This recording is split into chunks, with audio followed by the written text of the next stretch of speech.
Picture a cat on a beach. It laps up a little seawater from a tide pool.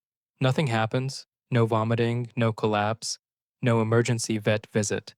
Now picture a person doing the same thing, drinking seawater steadily for a few days. That person will die. Not from drowning, not from poison, but from their own kidneys failing to keep up with salt. So, what's actually going on here? Is this true? Can a cat really drink seawater and walk away fine while a human can't? The answer is more interesting and more misunderstood than most people realize. And to understand it, you need to understand what salt actually does to a kidney. Here's the first thing nobody explains properly. Drinking seawater doesn't kill you because the salt is toxic. Sodium chloride isn't poison, it's in your bloodstream right now, keeping your nerves firing and your muscles working. The problem isn't that salt is dangerous, the problem is concentration, and what your kidneys are forced to do about it. Your kidneys don't just filter blood, they balance it. Every day they decide how much water and how much salt to keep and how much to dump as urine. But there's a limit to how concentrated they can make that urine. Human kidneys can only concentrate urine up to roughly 1,200 to 1,400 millismoles per liter. Seawater sits at around 1,000 millismoles per liter of dissolved salt, mostly sodium and chloride. That sounds like it should work. Your kidneys can go higher than seawater's concentration, so in theory, you could process it out. But here's the catch nobody accounts for. To flush out the salt from a liter of seawater, your kidneys need to produce urine that's almost as concentrated as your maximum capacity, using nearly all their concentrating power just to break even, and you still need some of that capacity left over for the salt and waste your body was already producing before you drank the seawater. The math doesn't leave enough room. To get rid of all that sodium, you end up needing to excrete more water than the seawater actually gave you. You drink a liter of seawater to quench thirst, and your kidneys respond by pulling more than a liter of water out of your own tissues just to flush the salt back out. You end up more dehydrated than before you drank anything. It's a losing trade every single time. That's the real reason seawater kills, not poisoning, bankruptcy. You're spending more water than you're taking in, so now the cat question makes sense to ask properly. Are cat kidneys just built differently? And the answer is yes. Actually, they are, just not in the way most people assume. Cats are obligate carnivores. In the wild, a cat's ancestor didn't wander over to a water bowl multiple times a day. It got the vast majority of its hydration from the blood and tissue of prey animals. That means cats evolved under constant pressure to survive on very little free water and to extract every bit of moisture from what they ate while still processing a diet extremely high in protein. Digesting all that protein produces a lot of nitrogen, waste, urea that has to be flushed out. So cat kidneys evolved to do something human kidneys can't. They can concentrate urine far beyond human limits, in some cases reaching close to 3,000 milliosmoles per liter, more than double what a human kidney can manage. That's not a small difference. It's a completely different design tolerance.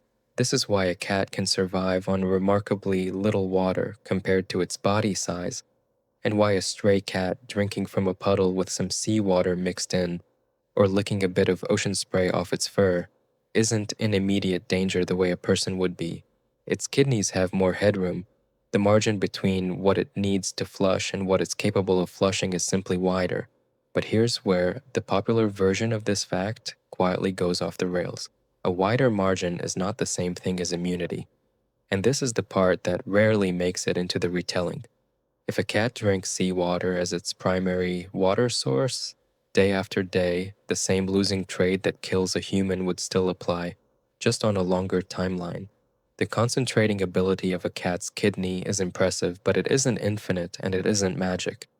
Veterinary physiology studies on obligate carnivores confirm that sustained seawater consumption still produces a net water deficit.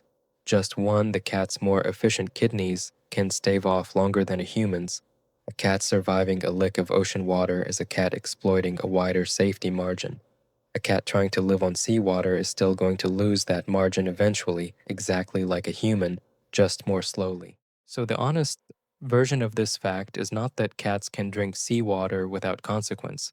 It's that cats have kidneys engineered by millions of years of a low water, high protein lifestyle to squeeze far more concentrating power out of every drop, which means small incidental exposure to seawater is something they can shrug off in a way humans genuinely cannot.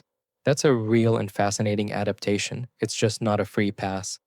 And this actually connects to something bigger than beach trivia. It explains one of the strangest and most misunderstood behaviors in domestic cats, why they seem to drink so little water, and why so many cat owners worry their cat is dehydrated when it isn't. Cats evolved to get most of their hydration from prey, which is roughly 70% water. A modern cat eating dry kibble, which is only around 10% water, is essentially eating a diet that assumes it'll be drinking to make up the difference.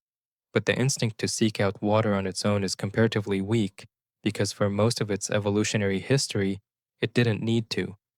This is part of why wet food matters so much for feline kidney health and why cats are so prone to chronic kidney disease later in life. Their entire hydration system was built around a diet that barely exists in most households anymore. So the beach trivia fact is real, but it's really a fact about margins, not immunity. Cats didn't evolve a workaround to the laws of osmosis. Nobody does. What they evolved was a kidney with an unusually wide safety buffer, built for a life that required extracting hydration from meat instead of a bowl. That buffer is wide enough to absorb an accidental mouthful of ocean water without consequence. It is not wide enough to survive on the ocean itself, and it never was. Next time you see a cat, calmly lap up a bit of seawater on a beach and walk away completely unbothered. You're not looking at an animal that broke the rules of biology. You're looking at an animal whose kidneys were built with a bigger margin for error than yours, running the exact same unforgiving math everyone else is running just from much further away from the edge.